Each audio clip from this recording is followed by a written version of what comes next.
రక్షకుడును పరిశుద్ధుడు అయిన ప్రభు యేసుక్రీస్తు ప్రభువుల వారి పరిశుద్ధ నామమున ప్రియమైన మీ అందరికీ ఉదయకాల శుభములు.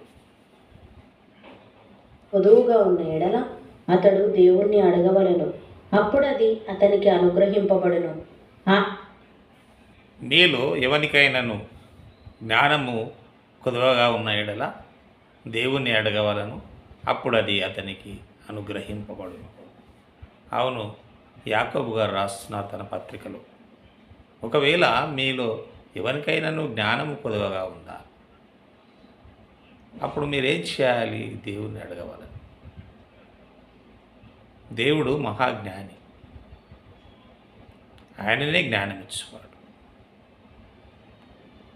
నీవు ఒక సమస్యను నువ్వు తీర్చుకోలేకని పరిస్థితుల్లో సతమతమవుతున్న స్థితిలో నీవు అడగవలసింది ఎవరిని అంటే దేవుణ్ణి. దేవుణ్ణి అడిగినప్పుడు దేవుడు నీతో మాట్లాడి నీకు జ్ఞానాన్ని ఇస్తాడు.